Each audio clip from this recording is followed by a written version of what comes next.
ये बात साल 1950 की है। यांगत्से नदी को क्रॉस करते हुए चाइना के 80,000 सैनिक तिब्बत में घुसते हैं। 2 हफ्ते के भीतर ही वो यहाँ के चमदो शहर पर कब्जा कर लेते हैं और फिर बढ़ते हैं लासा की तरफ। लासा तिब्बत की कैपिटल थी। ये तिब्बत का सबसे इंपॉर्टेंट शहर था।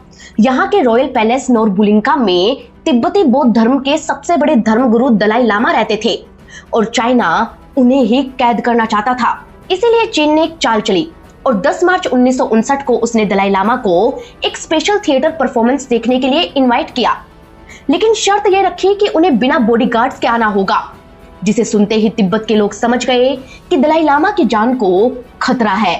इसलिए उन्होंने नोरबुलिंका को चारों तरफ से घेर लिया। तब दलाई लामा ने चाइना को मैसेज भेजा कि लोगों की भीड़ के कारण वो बाहर नहीं निकल पाएंगे, जिसके बाद चाइनीज सोल्जर्स तोपे और टैंक लाकर दलाई लामा के महल को घेर लेते हैं और रातों रात दलाई लामा को भेष बदलकर भागना पड़ता है। कई दिनों के सफर के बाद दलाई लामा भारत के बॉर्डर पर पहुंचे। तब तक उनके बच निकलने की खबर पूरी दुनिया में फैल चुकी थी, लेकिन उनकी जान को अब भी खतरा था। इसलिए उनकी तरफ से इंडिया और अमेरिका को मैसेज भेजे गए, जिनमें लिखा था कि दलाई लामा भारत में शरण लेना चाहते हैं। 26 मार्च को भारत के प्रधानमंत्री जवाहरलाल नेहरू को दलाई लामा का लेटर मिला।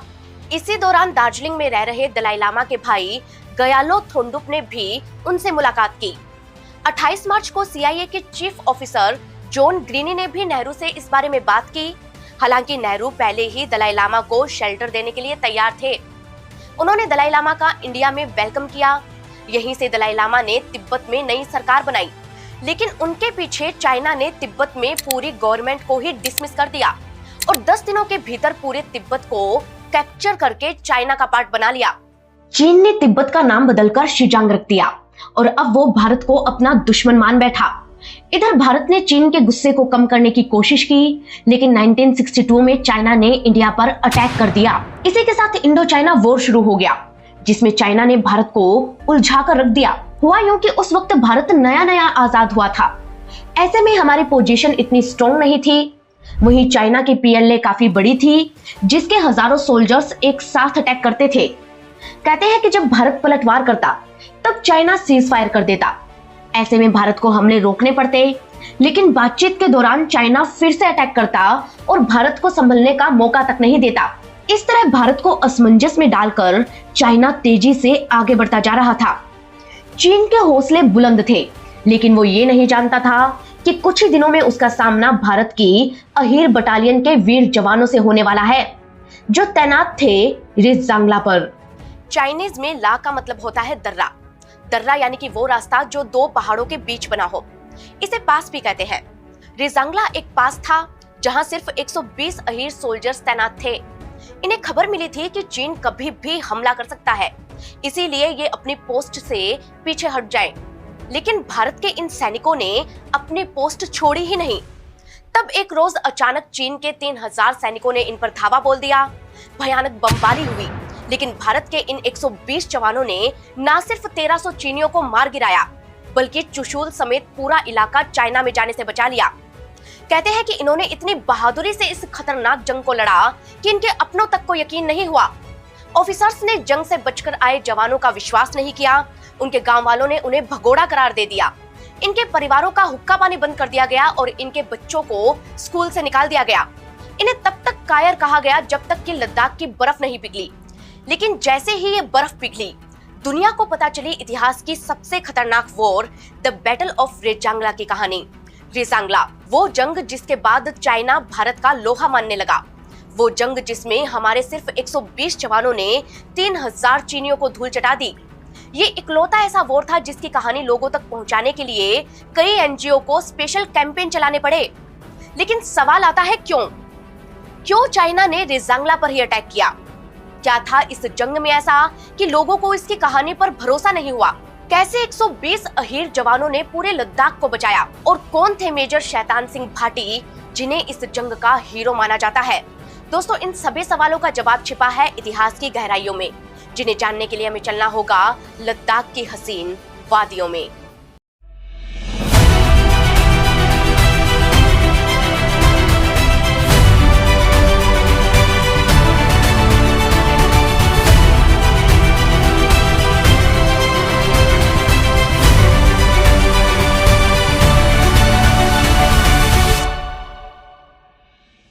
देश की राजधानी दिल्ली से करीब 1000 किलोमीटर दूर हिमालयन रेंज में बसा है इंडिया का one and only cold desert Ladakh. Ladakh में 2 डिस्ट्रिक्ट है, कारगिल और लेह, जो अपनी सीनिक ब्यूटी और बुद्धिस्ट कल्चर के लिए वर्ल्ड फेमस है। इनमें सदियों पहले लेह लद्दाखी एम्पायर का कैपिटल हुआ करता था, जहां से होते हुए ट्रेडर्स चाइना जाते थे।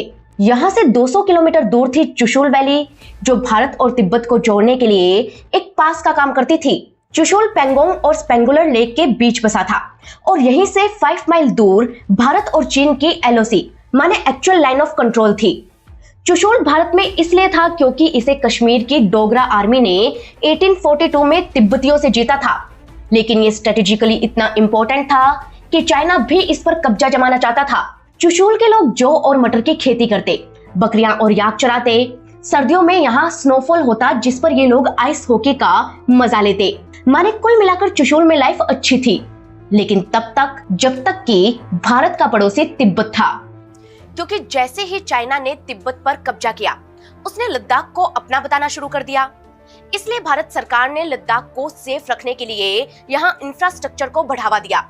उन्होंने चुशुल में एक एयर स्ट्रिप बनवाई ताकि सर्दी में जब हैवी स्नोफॉल हो तो चुशुल का कनेक्शन लेह से कटे नहीं। साथ ही यहाँ तक एरोप्लेन के जरिए एम्यूनेशन पहुंचाया जा सके। कहते हैं कि 1952 में ये हवाई पट्टी बनकर तैयार हुई, जहां से पहली बार उड़ान भरकर खुद पीएम नेहरू ने इसका इनॉग्रेशन किया। लेकिन 10 साल बाद इसी हवाई पट्टी के चक्कर में चीन ने रेजांगला पर हमला कर दिया। चीन ने ऐसा क्यों किया, इसकी कहानी हम आपको आगे सुनाएंगे। लेकिन फिलहाल चलते हैं 1954 में, जब भारत और चीन की दोस्ती जय वीरू जितनी पक्की थी। इतिहास बताता है कि दोनों ही देश ब्रिटिशर्स के सताए हुए थे, इसलिए आजादी के 2 साल बाद 1949 में दोनों दोस्त बन गए। 1954 में नेहरू ने हिंदी चीनी भाई भाई का नारा दिया, और जब जापान के एक समिट में चाइना को इनवाइट नहीं किया गया तो इंडिया ने भी इसका बॉयकॉट किया। माने इंडिया ने चाइना को अपना दोस्त दिखाने में कोई कमी नहीं छोड़ी। लेकिन इसी साल इसी दोस्त ने इंडिया का 1,20,000 स्क्वायर किलोमीटर का एरिया अपने मैप में दिखा दिया। जब भारत ने इसे पॉइंट आउट किया तो चीन ने कहा कि मैप में गलती हुई है। तब तो मामला ठंडा हो गया। लेकिन 1959 में दलाई लामा को शरण देने के बाद चीन खुलकर तेवर दिखाने लगा। उसने तिब्बत में हो रहे प्रोटेस्ट के लिए इंडिया को जिम्मेदार ठहराया। इधर बॉर्डर पर चाइनीज आर्मी ने दादागिरी शुरू कर दी। आए दिन दोनों तरफ की सेनाओं में झड़पें होने लगी। लेकिन कहानी में ट्विस्ट आया तब जब 20 अक्टूबर 1962 को हजारों चीनी सैनिकों ने एक साथ अक्साई चिन पर हमला कर दिया। इसी के साथ चिपचेप वैली, नेफा, नमकाचू रिवर और इंडिया के बाकी फ्रंट पर चाइना ने अटैक कर दिया, और यहीं से दोनों देशों में एक फुल फ्लैश्ड वॉर छिड़ गया। कहते हैं कि 4 दिनों के भीतर चीन ने भारत के बहुत बड़े इलाके पर कब्जा कर लिया। लेकिन जब भारत ने पलटवार किया तो उसने सीज फायर का ऐलान करके बातचीत शुरू कर दी। 16 नवंबर तक यही सिलसिला चलता रहा, लेकिन 17 नवंबर को उसने रेजांगला पर अटैक कर दिया। हालांकि वो ये नहीं जानता था कि यहाँ उसका सामना भारत के वीर सपूत मेजर शैतान सिंह भाटी से होने वाला था। 1 दिसंबर 1924 राजस्थान के जोधपुर में लेफ्टिनेंट कर्नल हेम सिंह भाटी के घर एक बेटा पैदा हुआ। नाम रखा गया शैतान सिंह। शैतान सिंह आर्मी फैमिली से आते थे, इसलिए वो भी सेना में ही जाना चाहते थे। इसलिए उन्होंने जोधपुर राज्य बल को ज्वाइन किया, जो आगे चलकर इंडियन आर्मी में मर्ज हो गया। शैतान सिंह को कुमाऊं रेजिमेंट में कमीशन मिला और 1955 में मिला प्रमोशन। अब वो बन गए कैप्टन शैतान सिंह, जिन्होंने 1961 तक 2 मेजर ऑपरेशन में हिस्सा लेकर अपने शौर्य का प्रदर्शन किया। इसमें पहला था नागा हिल्स ऑपरेशन और दूसरा था गोवा को पुर्तगाल से आजाद करवाने के लिए चलाया गया ऑपरेशन विजय। कहते हैं कि ऑपरेशन विजय में तो इंडियन आर्मी के जवानों ने पैराशूट से पणजी में लैंड किया था। ऑपरेशन विजय में भारत ने गोवा को कैसे जीता, इसकी शानदार कहानी हम आपको पहले ही सुना चुके हैं। कहते हैं कि इसके बाद शैतान सिंह भाटी मेजर बने और अब उन्हें जाना था रेजांगला, क्योंकि 20 अक्टूबर 1962 को चीन और भारत के बीच एक फुल फ्लैश्ड वॉर शुरू हो गया था। चाइना की नजर लद्दाख पर भी थी, जहां भारत के सिर्फ और सिर्फ 2 एयरबेस थे। इनमें से एक था लेह में और दूसरा था चुशुल में, और इन्हीं दोनों से पूरे लद्दाख में राशन और हथियार सप्लाई किए जाने थे। चुशुल वाले एयरबेस पर तो भारत के एयरक्राफ्ट भी खड़े रहते थे, इसीलिए ये स्ट्रेटेजिकली काफी इंपॉर्टेंट था। चाइना चाहता था कि वो चुशुल को कैप्चर कर ले ताकि पूरा लद्दाख उसके कंट्रोल में आ जाए। तब भारत ने 13 कुमाऊं रेजिमेंट को चुशूल की सिक्योरिटी के लिए भेजा। जैसा कि नाम से ही समझ आ रहा है कि ये बटालियन अहीरों से मिलकर बनी थी, जिसमें ज्यादातर लोग हरियाणा के गुड़गांव, रेवाड़ी और महेंद्रगढ़ से आते थे। देशभक्ति इनकी रगों में थी और राव तुलाराम इनके आइकन थे। कहते हैं कि 1857 में राजा राव तुलाराम ने 7000 सैनिकों के साथ मिलकर अंग्रेजों से जंग लड़ी थी। इतिहास में इस जंग को बैटल ऑफ नारनौल के नाम से जाना जाता है, जो अहीरों के लिए गौरव का विषय थी। हालांकि अहीरों की इस सेना को राजपूत कमांडर कैसे मिला, तो इसकी भी एक कहानी है। दरअसल अंग्रेजों के जमाने से ही भारतीय सेना में कास्ट बेस्ड रेजिमेंट होती थी, लेकिन ऑफिसर पोस्ट के लिए कास्ट सिस्टम लागू नहीं होता था। माने ऑफिसर किसी भी कास्ट का हो सकता था। इसीलिए 13 कुमाऊं रेजिमेंट के कमांडर इन चीफ थे एच.एस. ढींगरा, जो कि एक सिख थे, और इसकी सी कंपनी के कमांडर थे मेजर शैतान सिंह भाटी, जो कि एक राजपूत थे। 13 कुमाऊं रेजिमेंट में 4 कंपनियां थी, अल्फा, ब्रावो, चार्ली और डेल्टा। इंडियन इंटेलिजेंस को खबर मिली थी कि चीन चुशूल पर हमला करने वाला है, इसलिए अल्फा और ब्रावो कंपनी को चुशूल में तैनात किया गया। डेल्टा कंपनी को इमरजेंसी के लिए रिजर्व रखा गया और रिजांगला, जहां हमले की गुंजाइश नहीं थी, वहां भेजा गया चार्ली कंपनी को। रिजांगला चुशूल से 12 किलोमीटर दूर था और चाइना जानता था कि चुशूल को यहां से भी जीता जा सकता है। इसलिए भारत को गुमराह करने के लिए उसने एक चाल चली और सीज फायर के दौरान चाइनीज ऑफिसर्स चुशूल के पास आकर कुछ डिस्कस करने लगे। कहते हैं कि वो अपनी जीप के बोनेट पर मैप खोलते और एक रास्ते की तरफ इशारा करते, जो पेंगोंग सो और स्पेंगुर सो झीलों के बीच मंगर हिल के पास बना था। ये छोटा सा रास्ता चुशूल के काफी करीब था, इसलिए जब चीन के ऑफिसर इस तरफ इशारा करते तो उन पर नजर रख रहे इंडियन ऑफिसर्स को लगता कि वो यहीं से चुशूल पर हमला करेंगे। चुशूल को जीतते ही चाइना बहुत ही आसानी से लेह तक पहुंच जाता और फिर वो लद्दाख को भी कंट्रोल कर सकता था। इसीलिए भारतीय सेना का पूरा फोकस उस रास्ते पर था और रिजांगला से उनका ध्यान हट गया था। यही कारण था कि चार्ली कंपनी को ना अच्छे हथियार मिले थे और ना ही ज्यादा मैन पावर। जब जंग शुरू हुई तब ये कंपनी अंबाला में थी, वहां से इन्हें बारामूला बुलाया गया और अक्टूबर में 2 दिनों के शॉर्ट नोटिस पर ही इन्हें लेह बुला लिया गया। लेह 12,000 फीट की हाइट पर था और यहाँ बर्फ ही बर्फ थी, जबकि हरियाणा के इन जवानों ने तो अपनी जिंदगी तक में कभी बर्फ गिरते नहीं देखी थी। लेह की ठंड में ये ढले भी नहीं थे कि तुरंत इन्हें रेजांगला बुला लिया गया। 22 अक्टूबर को रात 9 बजे ये पूरी पलटन 17,000 फीट की ऊंचाई वाले चुशूल के लिए रवाना हुई और रात भर चलने के बाद ये चांगला पहुंचे। चांगला में इतनी बर्फ थी कि गाड़ियों के टायर फिसल रहे थे। तब इन्होंने टायरों पर चेन लगाई, लेकिन फिर भी ये स्लिप होते जा रहे थे। ऐसे में जवान बर्फ को काट काट कर आगे बढ़े और सुबह 4:30 बजे जैसे तैसे चुशूल पहुंचे। यहाँ इंडियन एयरफोर्स का एक प्लेन 47 अहीर रिक्रूट को रानीखेत के उनके ट्रेनिंग सेंटर से लेकर सीधा चुशूल पहुंचा और ये लोग भी चार्ली कंपनी में शामिल हो गए। अब इन सबको रेजांगला पहुंचना था, जहां तक गाड़ियां ही नहीं जा सकती थी। इसीलिए आगे की चढ़ाई इन्हें घोड़ों से करनी थी और उसके बाद पैदल चलना था। कहते हैं कि रेजांगला में इतनी सर्दी थी कि 10 कदम चलते ही सैनिक थक जाते थे।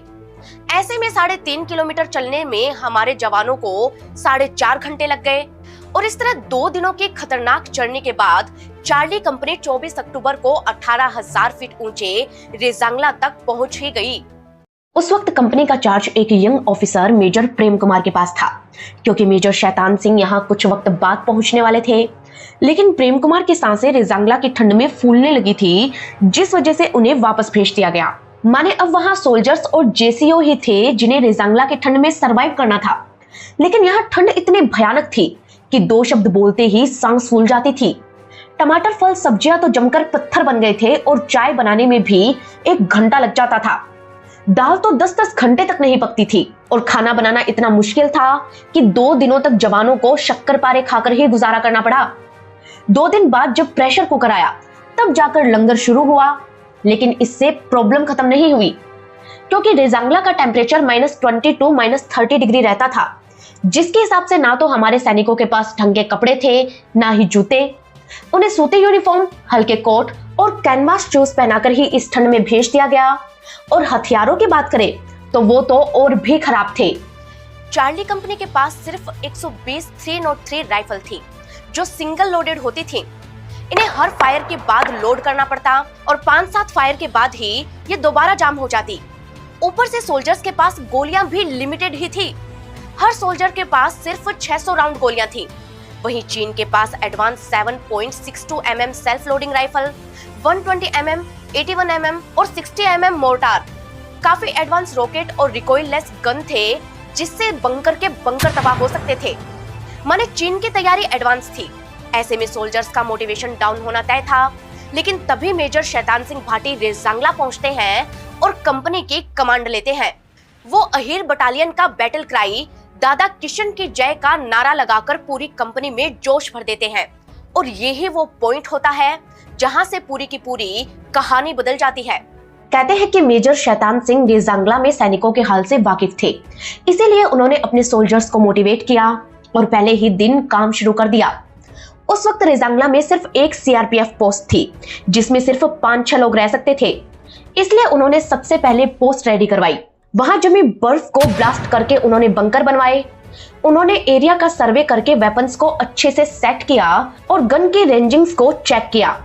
साथ ही उन्होंने अपनी एलपी यानी लिसनिंग पोस्ट को तैयार करवाया ताकि दुश्मन की हर एक्टिविटी को देख पाए। इसी के साथ वेल एंट्रेंस पोजीशन भी तैयार की। कहते हैं कि चार्ली कंपनी में 3 प्लाटून थे। प्लाटून 7 की कमांड नायाब सूबेदार सुरजाराम के पास, प्लाटून 8 की कमांड नायाब सूबेदार हरिराम के पास और प्लाटून 9 की कमांड नायाब सूबेदार रामचंद्र के पास थी, जिन्हें मेजर शैतान सिंह ने अलग अलग जगह पर अपॉइंट किया। उन्होंने प्लाटून 7 को रेजांगला के फॉरवर्ड स्लोप पर, प्लाटून 8 को दूसरी साइड सेंटर में और प्लाटून 9 को हेडक्वार्टर में अपॉइंट किया। वही मोर्टार प्लाटून जिसमें 10 सोल्जर्स थे, उनका हेड बनाया नायक रामकुमार को। कहते हैं कि इस कदम से मेजर शैतान सिंह ने सबका दिल जीत लिया। अब वो कैसे? तो इसकी कहानी ये है कि आर्मी में ये रूल होता है कि मोर्टार प्लाटून का इंचार्ज हवलदार को ही होना चाहिए, लेकिन रामकुमार को उनके कमांडिंग ऑफिसर ने डिमोट करके हवलदार से नायक बना दिया था। जब ये बात मेजर शैतान सिंह को पता चली तो उन्होंने रामकुमार को नायक होते हुए भी मोर्टार प्लाटून का इंचार्ज बना दिया, जिससे पूरी प्लाटून उनकी मुरीद हो गई। मेजर अपने सैनिकों का कितना ख्याल रखते थे, इसकी एक और कहानी मैं आपको सुनाती हूँ। हुआ यूं कि जब रेजांगला में तैयारियां चल रही थी, तब एक दिन वो अपनी कंपनी का इंस्पेक्शन कर रहे थे। वहां उन्होंने एक सैनिक को उदास देखा और उससे बात की। सैनिक ने उन्हें बताया कि उसकी माँ बहुत बीमार है और उसे छुट्टी भी नहीं मिल रही। तब मेजर शैतान सिंह ने उसे कहा कि देखो, मैं तुम्हें छुट्टी तो नहीं दिला सकता, लेकिन अगर मैं इस जंग में बच गया तो पूरी जिंदगी तुम्हारी माँ की सेवा करने का वादा करता हूँ। अगर तुम बच जाओ तो तुम भी ऐसा ही करना। ये सुनकर वो सैनिक ही नहीं बल्कि हर एक जवान मेजर साहब का फैन हो गया। अब मेजर शैतान सिंह और उनकी कंपनी हर एक दिन जंग की तैयारी कर रही थी, लेकिन एक हकीकत ये भी थी कि उनकी कंपनी के पास सबसे कम सुविधाएं थी। उन्हें हथियार भी वो मिले थे जिन्हें सेकेंड वर्ल्ड वॉर में बेकार करार दिया गया था। उनके ग्लव्स इतने मोटे थे कि राइफल की ट्रिगर में फंस जाते थे। ग्लव्स ना पहनो तो -24 डिग्री टेम्परेचर में सैनिकों की उंगलियां जाम होने का खतरा था। वहीं सोल्जर्स भी उनके पास 120 ही थे। ये बात चीन को भी पता थी, इसलिए उसने भारत को गुमराह किया। वो जानता था कि भारत के तोपखाने और रेजांगला के बीच एक पहाड़ है। ऐसे में अगर वहां अटैक किया तो ना तो इंडियन सोल्जर्स को आर्टिलरी मिल पाएगी और ना ही उनकी मदद के लिए तुरंत सैनिक पहुंच पाएंगे। ऊपर से रेजांगला के सामने कोई पहाड़ नहीं था। ऐसे में चाइनीज सोल्जर्स आसानी से वहां हो रही एक्टिविटीज को देख सकते थे।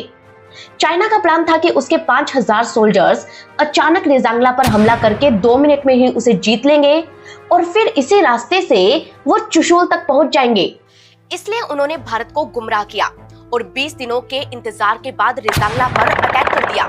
कहते हैं कि इस अटैक से पहले 11 नवंबर को 13 कुमाऊं रेजिमेंट के commander in chief HS Dhingra अपने सोल्जर्स से मिलने पहुंचे, जहां उन्होंने भाषण दिया और कहा कि बहुत से लोग बगैर लड़ाई लड़े ही रिटायर हो जाते हैं, लेकिन कुछ चुने हुए लोगों को भारत माता अपनी सेवा करने का मौका देती है।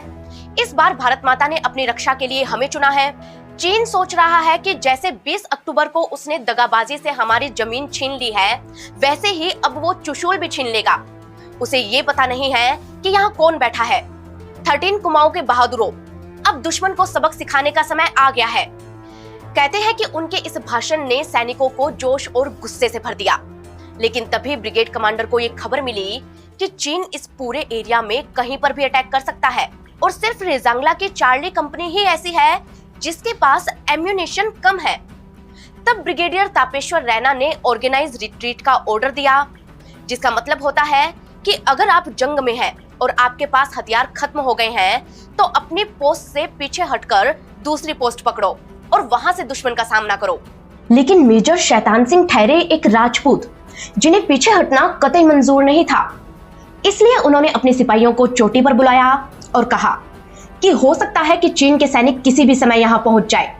हम 120 हैं और हमें दुश्मन के नंबर का कोई अंदाजा नहीं है।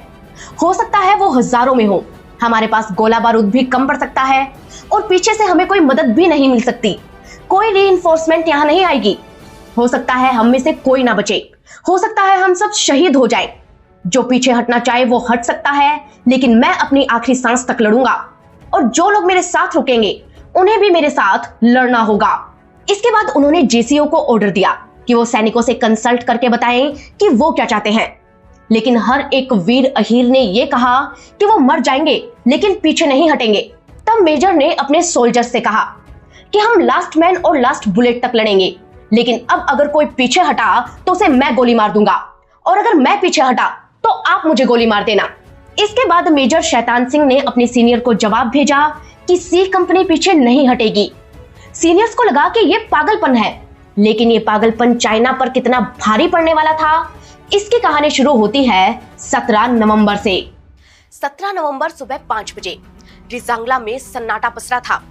तभी ऑब्जर्वर दुश्मन की इंफॉर्मेशन लेने बाहर निकला और उसने देखा कि 14 गाड़ियां, टैंक्स और राइफल्स लेकर चीनी सैनिक रेजांगला की तरफ बढ़ रहे थे।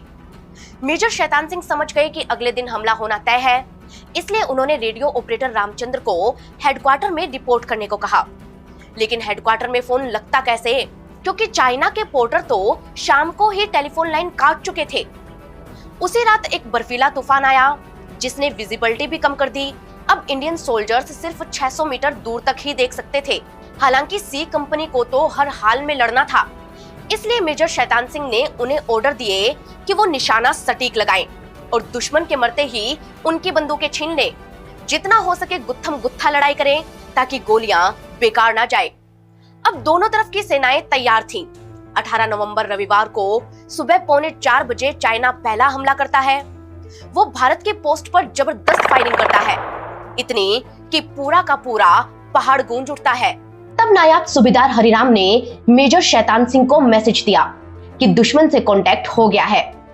इस फर्स्ट अटैक में चाइना के 20-25 जवान इंडियन चेक पोस्ट की तरफ आए, जिनमें से आधे हमने मार गिराए और बचे हुए भाग गए।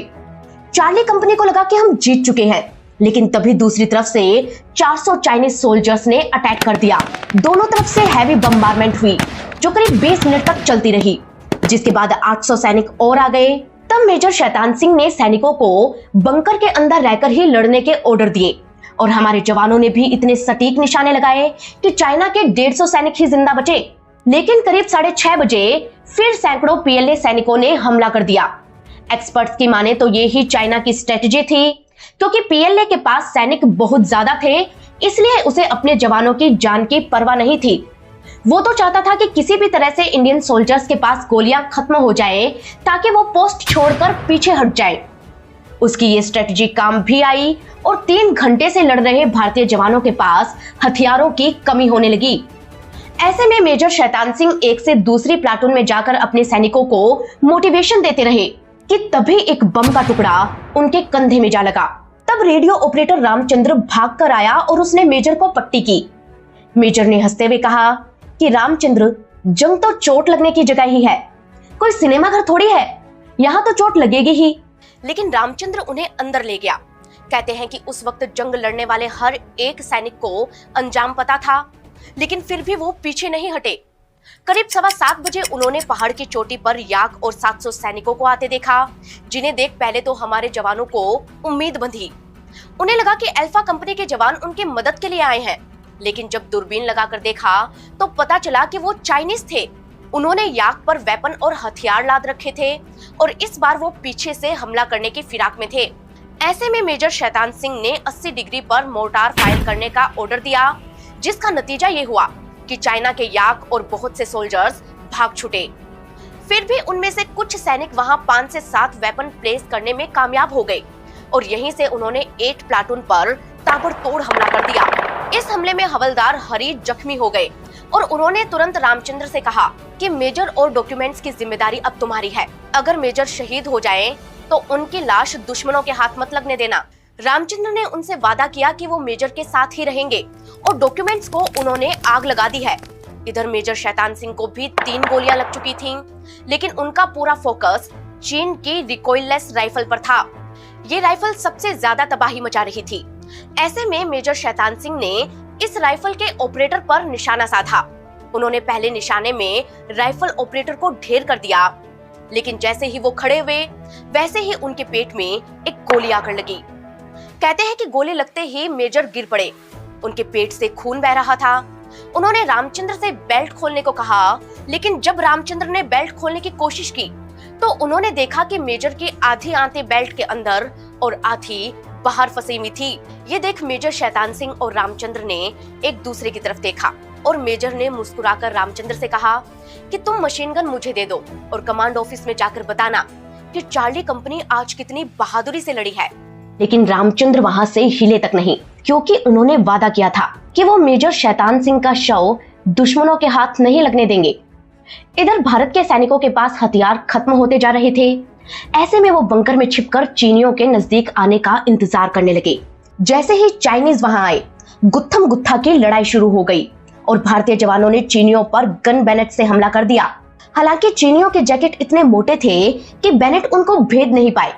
ऐसे में हमारे सैनिकों को चाकू छुरी जो मिला वो उन्होंने दे मारा। यहाँ तक कि उन्होंने दुश्मनों पर पत्थर तक बरसा दिए। नायक राम सिंह तो पहलवान थे, इसलिए जब उनकी गोलियां खत्म हुई तो उन्होंने चाइनीज सोल्जर्स को गर्दन पकड़कर उठाया और पत्थर पर पटक पटक कर उनके सर फोड़ दिए। इसके बाद उन्होंने देखा कि चाइनीज सोल्जर्स एमएमजी का कवर लेकर आगे बढ़ रहे थे। ऐसे में उन्होंने नायक गुलाब सिंह को बुलाया और दोनों ने तय किया कि वो चाइना की पोस्ट तक जाकर एमएमजी पर कब्जा कर लेंगे। ये एक तरह से सुसाइडल प्लान था, लेकिन दोनों ने फिर भी अपनी जान दांव पर लगाई। वो छुपते छुपाते एमएमजी के बेहद करीब जा पहुंचे। वो 60 to 70 यार्ड की दूरी पर ही थे कि तभी चाइना के एमएमजी के सोल्जर ने ब्रेक ले लिया। ये बिल्कुल सही मौका था एमएमजी कैप्चर करने का। तभी दादा किशन की जय का नारा लगाकर गुलाब सिंह ने फायरिंग शुरू कर दी और राम सिंह चाइना की एमएमजी पर कूद पड़े। एक पल तो ऐसा लगा कि मानो उन्होंने एमएमजी पर कब्जा कर लिया, लेकिन हकीकत में चीन की एक गोली उन्हें आ लगी थी और वो एमएमजे से कुछ दूर गिरकर ही शहीद हो चुके थे। इधर मोर्टार इंचार्ज रामकुमार और उनकी टीम 7 घंटे से फायर कर रही थी। उनके 11 साथी शहीद हो चुके थे। खुद रामकुमार को भी 9 गोलियां लगी थी। कहते हैं कि जब चाइनीज उनके पास आए तब उनके पास पीछे की पहाड़ी से लुढ़ककर भागने का मौका था, लेकिन वो गन लेकर 9 प्लाटून में जा बैठे और 10 मिनट बाद जैसे ही चाइनीज ने उनकी तरफ देखा, उन्होंने चीनी सैनिकों के बंकरों को ग्रेनेड से भर दिया। इससे चीनियों के बंकरों में आग लग गई।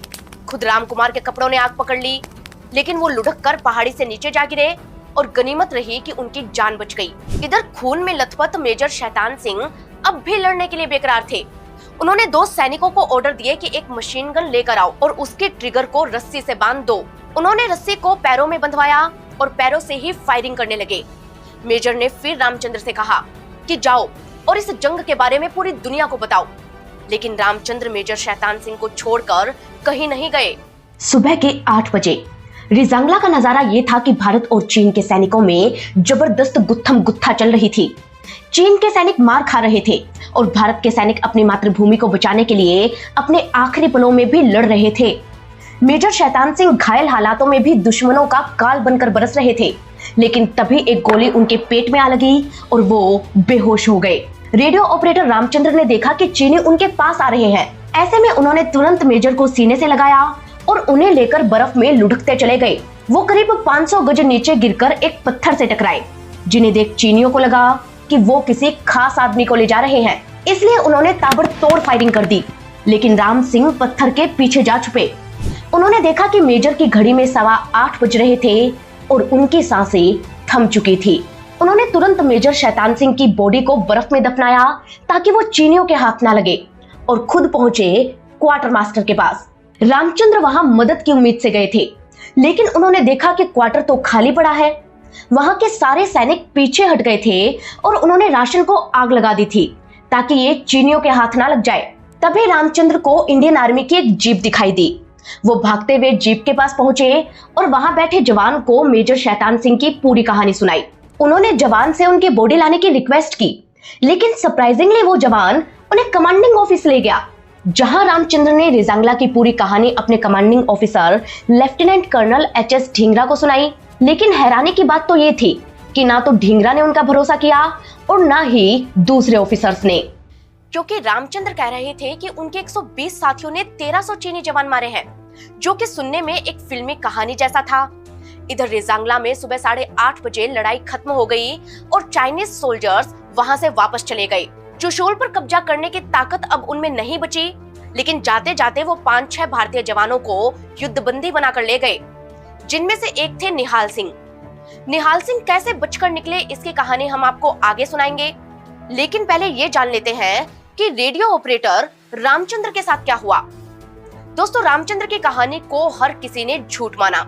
कोई रेजांगला जाकर उसे वेरीफाई कर पाता, उससे पहले ही यहाँ हैवी स्नोफॉल हो गया। ऐसे में रेजांगला को नो मैंस लैंड घोषित कर दिया गया और रामचंद्र को दिल्ली हेडक्वार्टर भेजा गया। यहाँ उनके खिलाफ एक कमेटी बैठी, जिसने भी रामचंद्र की कहानी पर यकीन नहीं किया और उन्हें कोर्ट मार्शल की धमकी तक दे डाली। हालांकि रामचंद्र अपनी कहानी पर अड़े रहे। तब आर्मी ने रेजांगला के सारे सैनिकों के स्टेटस के आगे मिसिंग लिख दिया और ये मान लिया गया कि जंग से बचने के लिए या तो पूरी की पूरी कंपनी ही भाग गई या फिर चाइना ने उन्हें प्रिजनर ऑफ वॉर माने कि युद्ध बंदी बना लिया है। अब आर्मी ने तो इन्हें भगोड़ा घोषित कर दिया था, लेकिन असली पनिशमेंट दी इनके अपने गांव वालों ने। दोस्तों, हरियाणा के गांवों में आर्मी को लेकर अलग ही जुनून है। वहां का बच्चा बच्चा देश के नाम पर कुर्बान हो जाता है। ऐसे में जब पता चला कि अहीर रेजिमेंट के ये सैनिक भाग गए हैं, तो उनके गुस्से का ठिकाना नहीं रहा। उन्होंने इन सैनिकों के परिवारों का बहिष्कार कर दिया, उनसे बातचीत करनी बंद कर दी, उनके बच्चों को स्कूल से निकाल दिया और उनका हुक्का पानी तक बंद कर दिया। जो 2-4 सैनिक बचकर घर पहुंचे, उन्हें भी अपनाने से इनकार कर दिया गया। कुल मिलाकर इन देशभक्तों की जिंदगी को उनके अपनों ने ही नरक बनाकर रख दिया। कहते हैं कि उस वक्त भारत के मशहूर कवि प्रदीप मुंबई की सड़कों पर घूम रहे थे। भारत चीन युद्ध में मारे गए हमारे सैनिकों का ख्याल उन्हें बेचैन कर रहा था कि तभी उन्होंने एक पान वाले से सिगरेट का एक खाली पैकेट मांगा और राह चलते एक शख्स से एक पेन मांगा। उन्होंने इस पैकेट पर लिखा, ऐ मेरे वतन के लोगों, जरा आंख में भर लो पानी, जो शहीद हुए हैं उनकी जरा याद करो कुर्बानी। इस गाने को लता मंगेशकर ने एक प्रोग्राम में पीएम नेहरू और राष्ट्रपति राधाकृष्णन के सामने गाया। लेकिन दुख की बात तो ये थी कि जिन जवानों की ये कहानी थी, वो अब भी 18,000 फीट ऊपर बर्फ में दबे पड़े थे। उनकी कहानी बाहर आई 3 महीने बाद, जब लद्दाख की बर्फ पिघली। फरवरी 1963 की बात है। रेजांगला के मौसम में तेजी से सुधार हो रहा था। तभी एक दिन एक लद्दाखी गडेरिया अपनी भीड़ों को चराते चराते चुशूल से रेजांगला पहुंचा और यहाँ का नजारा देख वो दंग रह गया। उसने देखा कि चारों तरफ तबाह बंकर और वर्दी वाले सैनिकों की लाशें बिखरी पड़ी थीं, जिसे देख वो तुरंत आर्मी हेडक्वार्टर पहुंचा और सारी कहानी कह सुनाई। कहते हैं कि तब ब्रिगेडियर तापेश्वर नारायण रैना यहाँ आए और यहाँ का नजारा देख उनकी आंखों से आंसू निकल आए। उन्होंने देखा कि हमारे जवानों के हाथ में अब भी हथियार थे। नर्सिंग असिस्टेंट धर्मपाल दैया, जिन्होंने 17 लोगों को बैंडेज किया था, उनके हाथ में सिरिंज थी। कई सोल्जर्स के हाथों में उनके पिस्टल थे और कोई भी ऐसा नहीं था जिसकी पीठ पर गोली लगी हो। रेवाड़ी के 2 सगे भाई नायक सिंहराम और कंवर सिंह यादव एक साथ एक बंकर में शहीद हुए थे। वही नायक राम कुमार, जिन्होंने चीन की एमएमजी पर कब्जा करने की कोशिश की थी, उनकी बहादुरी से तो खुद चीनी इतना इम्प्रेस हुए कि उन्होंने वापस जाते वक्त मार्क ऑफ रिस्पेक्ट के तौर पर उनकी बॉडी को कंबल उठाया। उन्होंने उनके चारों तरफ अपनी राइफल्स उल्टी करके जमीन में गाड़ दी और गन के बैनेट पर अपनी टोपियां लगा गए। उन्होंने प्लास्टिक की पट्टी पर ब्रेव लिखकर छोड़ा ताकि इंडियन आर्मी इन जवानों पर प्राउड कर सके। दोस्तों, कहते हैं कि ब्रिगेडियर तापेश्वर नारायण रैना, जिन्होंने सेकेंड वर्ल्ड वॉर में अपनी एक आंख खो दी थी, वो खुद एक वॉरियर थे। लेकिन रेजांगला के नजारे ने उन्हें भी इमोशनल कर दिया था। वो इतना रोए कि उनकी एक आर्टिफिशियल आई जमीन पर आ गिरी। तब कर्नल हरि सिंह ने उसे उठाकर साफ किया और कहा कि दिल को मजबूत रखिए, ये सब आपके ही बहादुर जवान थे जो अमर हो गए और 1 इंच भी जमीन चीन को नहीं दी। दोस्तों कहते हैं कि रेजांगला का मंजर देख सूबेदार हरि सिंह को तो हार्ट अटैक आ गया था और उनका फ्यूनेरल भी वहीं करना पड़ा। उस वक्त इंडियन आर्मी में ये रूल था कि जंग में शहीद हुए सैनिकों के शव घर नहीं भेजे जाते थे, इसलिए इन सबका अंतिम संस्कार रेजांगला में ही किया जाना था। हालांकि मेजर शैतान सिंह के लिए परमवीर चक्र की घोषणा हो चुकी थी, इसलिए उनका शव दिल्ली लाया गया। यहाँ से ट्रेन में उन्हें जोधपुर ले जाया गया, जहाँ कर्नल मोहन सिंह के घर से उनकी अंतिम यात्रा निकाली गई।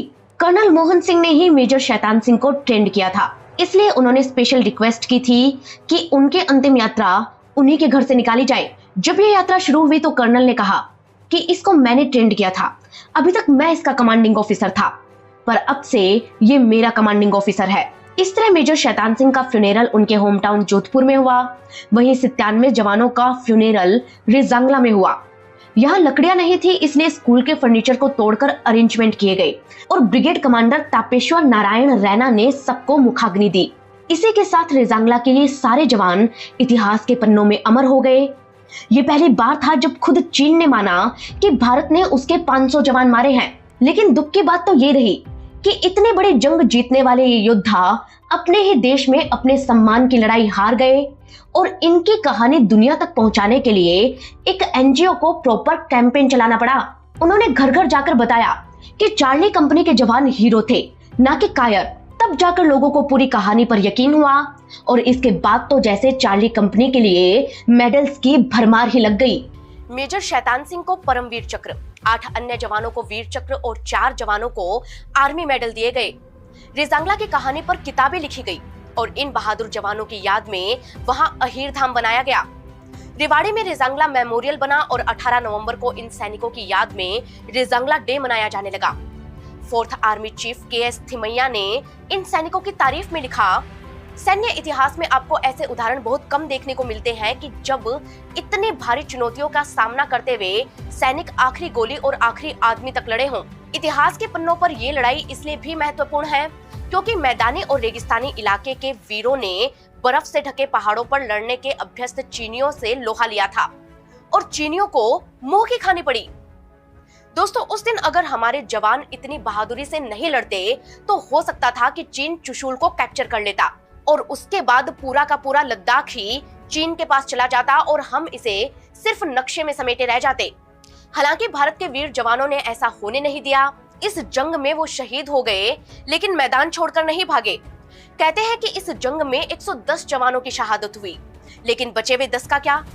इन 10 में से 6 को चीन ने युद्धबंदी बना लिया और 4 बचकर वापस आ गए थे। हुआ यूं कि जंग के दौरान निहाल सिंह बुरी तरह से घायल हो चुके थे। जब चीनी सैनिक उनके बंकर में पहुंचे तो उन्होंने देखा कि निहाल सिंह जिंदा थे और उनके हाथ में ग्रेनेड थे, लेकिन उनके हाथ बुरी तरह जख्मी थे, इसलिए वो ग्रेनेड फेंक नहीं पाए।